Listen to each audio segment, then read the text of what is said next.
नमस्कार, बहुत स्वागत है आपका इंडिया वॉइस पर। मैं हूं आपके साथ दिनकर आनंद।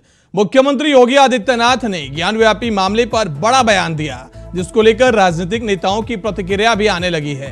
एक तरफ राम मंदिर बनकर तैयार हो रही है, वहीं दूसरी तरफ सीएम योगी का दो टूक बयान कई मायने रखता है। सीएम के बयान को भविष्य की राजनीतिक रणनीति से जोड़कर देखने की कोशिश की जा रही है। तो सीएम योगी के इस बयान को क्या भगवा से जुड़ा नया मुद्दा समझा जाए? क्या है योगी का इशारा? आज इसी पर करेंगे सियासी चर्चा। उससे पहले रिपोर्ट देखिए।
कि अगर हम ज्ञानव्यापी को मस्जिद कहेंगे तो विवाद होगा ही होगा। भगवान ने जिसको दृष्टि दी है। खैर, इस बयान का सियासी असर होना था और हो भी गया। योगी के बयान से उठा तूफान लगता है अब 24 तक जाएगा ही जाएगा।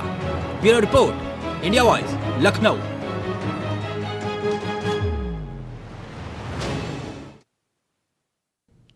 तो लोकसभा चुनाव से पहले यूपी की सियासत मंदिर, मस्जिद और बौद्ध मठ पर आ गई है। यूपी सरकार के मंत्री रघुराज सिंह के बयान से शुरू हुए मंदिर, मस्जिद और बौद्ध मठ के विवाद में अब यूपी के मुख्यमंत्री योगी आदित्यनाथ ने एंट्री ले ली है। योगी आदित्यनाथ की एंट्री ने इस सियासी लड़ाई में बहस की धारा ही बदल दी। आपको बता दें कि योगी आदित्यनाथ ने ज्ञानव्यापी को लेकर कहा कि अगर मैं उसे मस्जिद कहता हूं तो विवाद होगा। भगवान ने जिसको दृष्टि दी है वो देखे ना, त्रिशूल कहां से आ गया। साथ ही उन्होंने कहा कि दीवारें चिल्ला चिल्ला कर क्या कह रही हैं। मुझे लगता है कि मुस्लिम पक्ष की ओर से प्रस्ताव आना चाहिए कि साहब, ऐतिहासिक गलती हुई और उसका समाधान होना चाहिए। वहीं सीएम योगी का यह बयान कई मायनों में अहम है। कई राजनीतिक विश्लेषक इसे अपने अलग अलग नजरिए से देख रहे हैं।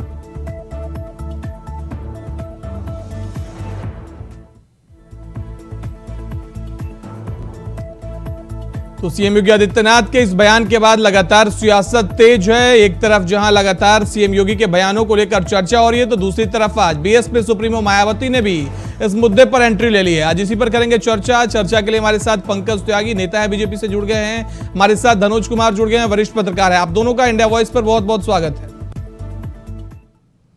पंकज साहब, आपसे शुरुआत करना चाहूंगा। 2024 चुनाव नजदीक है, क्या बीजेपी की नई रणनीति राम मंदिर, उसके बाद ज्ञानवापी? देखिए, ये अपनी सोच का विषय है। हम किसी सोच के ऊपर से पहरा नहीं लगा सकते या ताला नहीं लगा सकते। इन लोगों की ओछी सोच है जो ये हमेशा यही कहते हैं, हमने राम मंदिर को कहा था कि बनाएंगे तो हमने राम मंदिर बनाया जी। अब जैसे आदरणीय योगी जी ने कहा, योगी जी ने कोई गलत बात नहीं बोली है। उन्होंने कहा कि जो भी वहाँ शिवलिंग बना हुआ है, वहाँ त्रिशूल है, तो उसमें क्या गलत बोल रहे हैं? वहाँ की दीवारें बोल रही है इस बात को। तो उसमें हमारा कोई ऐसा विषय नहीं है, ना हमारा कोई चुनावी वो है, क्या नाम है कि हम चुनाव के लिए ऐसा कर रहे हैं, ऐसे कतई भी नहीं है। और ये लोग अगर सोचते हैं तो सोचते रहे, हम इनकी सोच को ताला नहीं लगा सकते जी। अब असल में क्या है कि इनके पास अब कुछ रहा नहीं, सच्चाई बताऊं आपको मैं, ये इनके पास कुछ रहा नहीं, इनके पास कुछ लड़ने के लिए नहीं है मुद्दा। इनके पास कोई ऐसा मुद्दा नहीं कि जो पब्लिक के बीच जाए, जो क्या नाम है कांग्रेस की वो कहती है प्रियंका गांधी मैं लड़की हूँ, मैं लड़ सकती हूँ। उनके जो प्रिय सबसे बढ़िया सलाहकार है आचार्य प्रमोद कृष्णम, कभी आप उनकी वो सुनिएगा, क्या नाम है उस पे एक महिला के लिए कितनी गंदी बात कह रहे हैं, कितनी गलत बात बोल रहे हैं, वो आप सोच के भी हैरान हो जाओगे।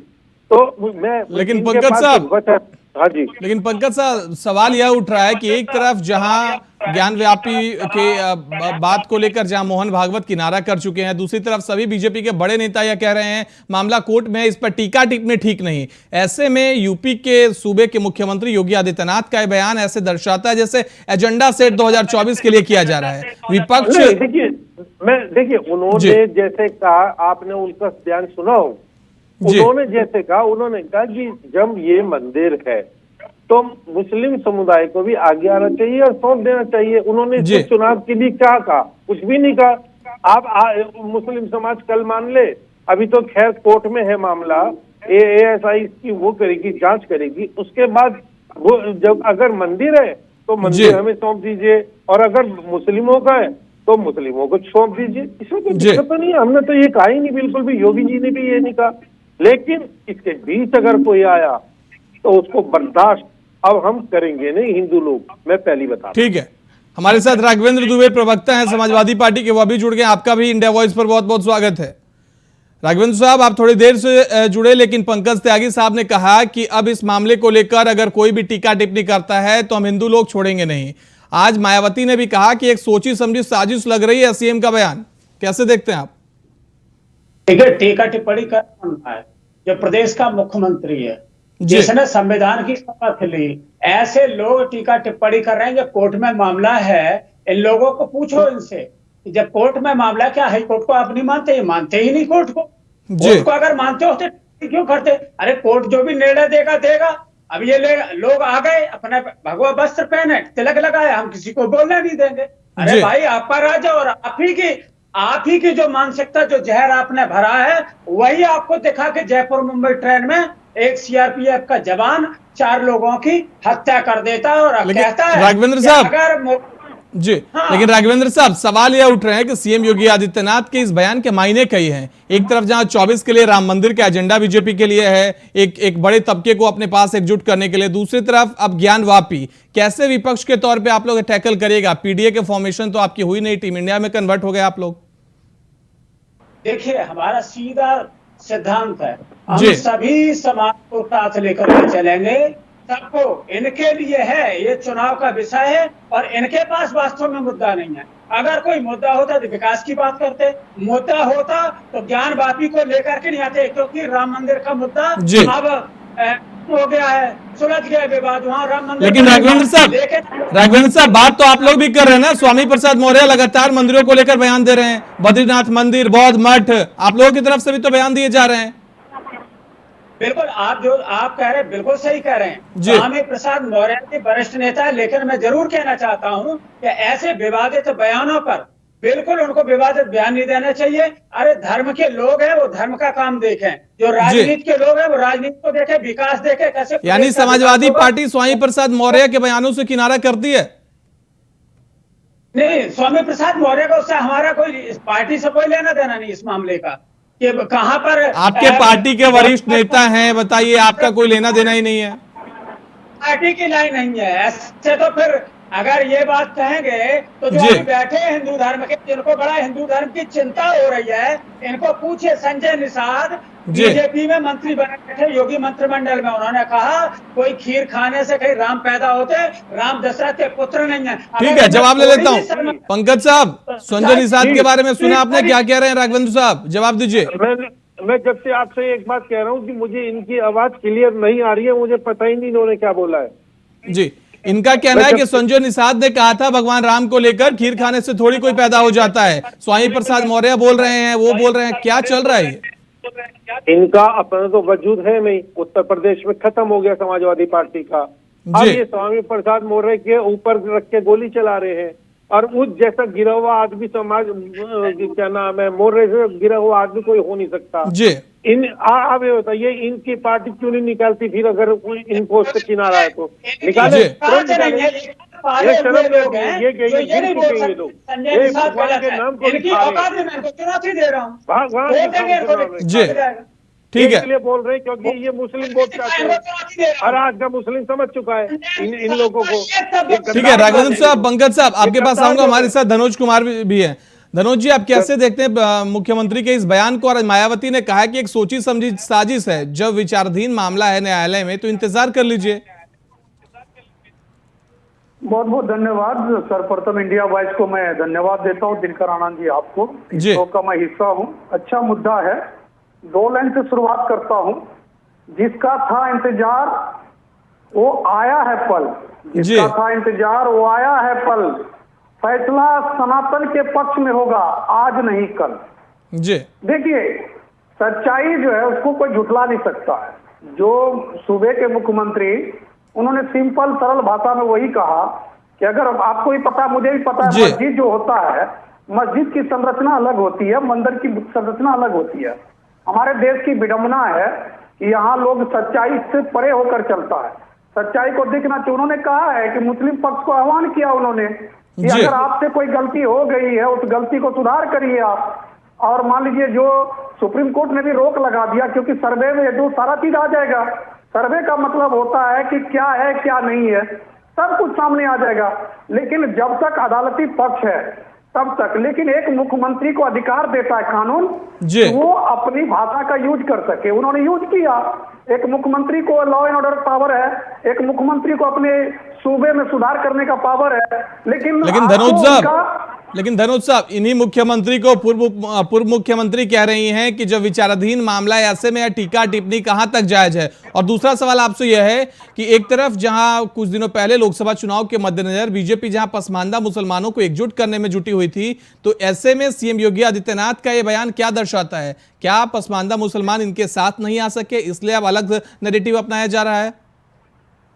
नहीं, देखिए, दोनों अलग अलग मुद्दा है। रणनीति अलग होती किसी पार्टी का, किसी पार्टी की। देखिए, जाति में हिंदुस्तान में जब राजनीति की बात आती है, लेकिन धनोज साहब कहा तो यह भी जाता है ना, एक राजनेता 24 घंटे और 365 दिन राजनीतिक मोड में रहते हैं। मैं वही तो कहा, जाति में दुबे जी हैं, राघवेंद्र दुबे जी बहुत अच्छे प्रवक्ता, ये भी जानते हैं। इनको भी पता है सनातन धर्म क्या है, सनातन धर्म की संरचना क्या है, सनातन धर्म का पूजा पाठ क्या है, सनातन धर्म का चिन्ह क्या है। लेकिन पार्टी गाइडलाइन होता है। देखिए, अखिलेश यादव जी ने जो कहा वो राजनीति है, मुख्यमंत्री जो कहा वो राजनीति नहीं है। क्योंकि मुख्यमंत्री हैं, उनका शासन से लेना देना है, उनका सूबे से लेना देना है, और वो विपक्ष के नेता है। उनको जो कुछ भी बोलना है सदन में बोलना है। ठीक है धनोज जी, जवाब ले लेते हैं। मुख्यमंत्री कहीं भी बोल सकता है। ठीक है, मुख्यमंत्री कहीं भी बोल सकता है, क्योंकि उसको पावर है, और अखिलेश यादव को पावर नहीं है, उसको फिर सदन में बोलने का पावर है। राघवेंद्र साहब, आपने सुना, मुख्यमंत्री कहीं भी बोल सकता है, मुख्यमंत्री के पास पावर है, अखिलेश यादव के पास पावर नहीं है। बड़ा हंसी आती, धनोज जी इतने पढ़े लिखे व्यक्ति होकर के क्या कह रहे हैं? कोर्ट में फिर मामला है, फिर कोर्ट पे क्या करे, इस पे भी बुलडोजर फेर दिया जाए क्या? कोर्ट पे भी बुलडोजर चला दो। ये न्यायाधीश बैठे क्यों? मुख्यमंत्री को सब पावर है, फिर वहां क्यों गया? मुख्यमंत्री को एक निर्णय देना चाहिए था, एक कानून पास करके उसको मंदिर में तब कर देना चाहिए था। ये विवाद ही खत्म कर देते, इतना क्यों लंबा विवाद चलता है? और दूसरा, कोई संवैधानिक पद पर बैठा व्यक्ति संविधान की कसम शपथ लेकर के आता है कि उसके लिए सब बराबर है। अगर मामला कोर्ट में सब जुडिशियल है तो फिर आप उस पर टिप्पणी कैसे कर सकते हैं? चूंकि 2024 का चुनाव सामने खड़ा है दहलीज पर, इसलिए इनके पास कोई मुद्दे तो हैं नहीं। पंकज साहब, सरकार, पंकज साहब कितनी सहमत है आप इनकी बातों से कि जब कोर्ट में मामला है फिर टीका टिप्पणी क्यों की जा रही है? क्या एक राजनीतिक एजेंडा सेट कर रहे हैं आप लोग? जी आनंद भाई, सबसे पहली बात तो मैं दोबारा ये कहना चाहूंगा, मुझे इनकी आवाज क्लियर नहीं आ रही, क्लियर नहीं आ रही। मैं बार बार कह रहा हूं, ठीक है, मैं अपनी टेक्निकल टीम को कह दे रहा हूं, वो इस पे देखेंगे इसको। हाँ, और दूसरी बात, ये बेकार के ड्रामे इनके, जब राम मंदिर पे गोली चली थी तब भी इनकी सरकार थी, फिर इनके अखिलेश यादव जाते हैं हरिद्वार में जाकर ड्रामाबाजी करते हैं। इन जैसा देशद्रोही मतलब पार्टी कोई है नहीं। ये हो राघवेंद्र जी जवाब दीजिए, आप लोग जैसा देशद्रोही पार्टी कोई नहीं है। ये सपा देशद्रोही पार्टी है, देशद्रोही है। इतने अच्छे कपड़ों में बैठे हैं, तिलक भी लगाया, त्यागी के आरोप है, जवाब दीजिए। अरे जब जो मन में चली उसका क्या करोगे? दूसरा मानसिकता उसका क्या करोगे? मोहन भागवत जी ने कहा था, आरएसएस के जो अभी प्रमुख हैं, उन्होंने कहा था कि हर मस्जिद के नीचे आप शिवलिंग मत ढूंढिए, इन्हीं को कहा था। लेकिन ये कहाँ मानने वाले? मैं तो इनके लिए एक ही चीज कहूंगा कि हर व्यापक समाना, प्रेम से प्रकट में जाना। अरे सुनिए भाई, कहाँ जो चला गया आनंद राय भूतकाल को देखो, रसभोगी पानी बक्ता भगवान तो जड़ में व्याप्त है। ये लोग नफरत की जो दीवार जिन्होंने अपने पिता की इज्जत मानसिकता वही हरियाणा में हो गई है, वही मणिपुर में फैली हुई है, वही मानसिकता ट्रेन में मार देती है। ये वही जहर है जो बोया जा रहा है, और जो बो रहे हो उसको काटना भी पड़ेगा, ये ध्यान तुम्हारे समय है। राघवेंद्र साहब, आप लोग भी अलग डायरेक्शन पे थोड़ी हैं। आपके ही नेता कह रहे हैं सभी मंदिरों का सर्वे करवा के देख लीजिए, उसमें बहुत मठ मिल जाएंगे। आप लोग भी वही धरे पे जा रहे हैं, फिर सवाल करना कहां तक जायज है? ये पार्टी के लिए डायरेक्ट कोई मुखिया बोल रहा है, बाकायदा मुख्यमंत्री बोल रहे हैं। मुख्यमंत्री तो पार्टी अपने आप को किनारा भी तो नहीं कर रही है ना। राघवेंद्र दुबे साहब यहाँ पे इंडिया वॉइस पर बैठ के कह दे कि हमें स्वामी प्रसाद मौर्य के बयान से हम किनारा करते हैं, हमारी पार्टी का कोई लेना देना नहीं है, बात खत्म। निकालो पार्टी से निकालो उन्हें। क्या बोला? ने बोला क्या? वो नहीं बोला ना, पार्टी से निकाल के नहीं आया ना। ये उनकी स्वामी प्रसाद मौर्य जी की पार्टी में हम लोग। ठीक है पंकज साहब, जवाब दीजिए। स्वामी प्रसाद मौर्य की निजी राय है, पार्टी की राय नहीं है। अरे शर्म करो यार, है? इन्हें शर्म आनी चाहिए, इन्हें शर्म आनी चाहिए। उस जैसे बदतमीज आदमी को क्यों नहीं पार्टी से बाहर निकाल के फेंक देते हैं? अगर ये हिंदुओं के प्रति अच्छी पार्टी है तो निकाल के बाहर फेंके, बाहर निकाल के फेंको उन्हें। अपने पास घुसा क्यों रखा उन्हें? और तुम्हारा आदमी कोई भी कहीं कुछ बोलता है तो ये उसकी व्यक्तिगत राय है? और बीजेपी का कोई आदमी अपनी बात रख रहा है, वो उसकी अपनी बात नहीं है, इनकी अपनी बात है, व्यक्तिगत बात है। हनुमान जी दलित जात है, बोलिए है औकात, बोलिए। और नहीं है औकात तो यहाँ से आइए, औकात नहीं है तो यहाँ बोलने की नहीं, हट जाइए यहाँ से। ठीक है धनोज साहब, मैं आपसे यह जानना चाहता हूं कि ये जो लगातार मंदिर, मस्जिद और जो ये मठ की जो राजनीति चल रही है, क्या 2024 चुनाव में कितना इंपैक्ट डालेगी? एक तरफ जहां विपक्ष इंडिया और अखिलेश यादव जी इस पीडीए की बात कर रहे थे, अगर सब संतुलित होकर चुनाव में उतरते हैं तो ये इस सीएम योगी आदित्यनाथ और बीजेपी का जो आगे की रणनीति है, ये कितना काम कर पाएगी? देखिए आनंद जी, उत्तर प्रदेश को लेकर अभी स्थिति तो बहुत अच्छी चल रही है, क्योंकि जिस तरह से योगी आदित्यनाथ का जो अपना वर्क है काम करने का, उससे कोई भी व्यक्ति वहां दुखी नहीं है। और ये जो धर्म है, धर्म तो देखिए, धर्म तो चलेगा। और रह गई बात, राघवेंद्र जी की भी मजबूरी है, क्योंकि हिंदू तो सब चले गए हैं, तो मुसलमान को रोकना चाहते हैं। तो देखिए इनके जो नेता बयान दिए हैं, तो देखिए स्वाभाविक है, उनको अभी बीजेपी और सपा यही दोनों तो है वहां पर, बाकी सब दल तो मान लीजिए अपनी अस्तित्व को टटोल रहा है, चाहे वो कांग्रेस पार्टी हो, चाहे बहुजन समाज पार्टी हो, चाहे वो छोटे छोटे दल हो। मेन तो बीजेपी और सपा है, लेकिन अभी जो है बीजेपी का 63 सीट है और योगी जी कहते हैं कि हम मतलब उनका जो लक्ष्य है वो 80 का है। तो मुझे लगता है कि सपा के लिए तो चुनौती है ही। अगर सपा ज्यादा सीट नहीं लाया तो इनका जो यूपीए गठबंधन जो अभी इंडिया बन गया है उसको तो डेंट पड़ेगा ही पड़ेगा। तो फिर लोगों को क्या बोलेगा, क्योंकि अब तो बहुत कम समय रह गया है। तो उसमें मुझे लगता है कि इनको इन सब चीजों से बचना चाहिए, क्योंकि वर्ग भी समझने लगा है, उनको भी पता है कि कहां पर बोलना चाहिए कहां पर नहीं बोलना चाहिए। खालिश राजनीति करना वोट नहीं प्रभावित करता है। आपके एक बयान से जो भी आपका वोटर वो छिटक सकता है, क्योंकि आप देखिए आपके भी टीवी स्क्रीन पे चल रहा है। अगर ज्ञान वापी की बात करें तो वहाँ त्रिशूल है, वहाँ सब कुछ है, और उसको जो कहा गया है वो शिवलिंग ही तो है। क्योंकि शिवलिंग पानी कहाँ से आ रहा, कहाँ जा रहा, वो जांच करा ले ना, उसको जांच कराने में क्या जाता। मुस्लिम पक्ष आकर के जी एसआई सर्वे का निर्देश दे दिया गया है। एसआई सर्वे तो हो ही रहा है ना सर? नहीं अभी तो रोक लगा दिया है ना जी। मैं तो कह रहा हूँ अखिलेश यादव को कहना चाहिए कि मेरे निगरानी में जांच करा लो। उनको तो बोलना चाहिए कि भाई मैं जा रहा हूँ वहां पर। राघवेंद्र जी जवाब दीजिए, अखिलेश यादव को सामने से आके कहना चाहिए निगरानी में जांच करा लीजिए। एएसआई की जांच हो रही, उन्होंने कहा जांच पर रोक लगा दिया। अरे अखिलेश यादव जी ने थोड़ी लगा दी जी, ये तो कोर्ट ने लगा दी। और को आप लोग मानने वाले हैं कि नहीं? अगर नहीं, पहले ये कह दीजिए कि हम कोर्ट को मानने वाले नहीं। और वैसे भी लगता है कि कोर्ट को आप लोग नहीं मानते। बहुत सारे लोगों के घर तो ऐसे ही बुलडोजर से गिरा दिए, क्योंकि सारी अदालत जो है स्वयं सरकार बन गई है, इनके नेता बन गए हैं। ये अपने हिसाब से धर्म की व्याख्या करते हैं, अपने हिसाब से उसको गढ़ते हैं, और वही इनकी मजबूरी और छटपटाहट भी 2024 की है कि इंडिया अच्छी बैटिंग कर रही है। ये बेचारे इतने हताश निराश है कि प्रधानमंत्री जी भी इंडिया को गाली देने में लग गए हैं। जी वही लोग जो अंग्रेजों के तुम पे आज मुस्लिम वोट तक नहीं है। लेकिन राघवेंद्र साहब बीजेपी ने कहा था मंदिर वहीं बनाएंगे, मंदिर बन रहा है, उसके बाद ज्ञानवापी का जिक्र, मंदिर पर सवाल उठाना भारी पड़ गया था। इस बार क्या करिएगा?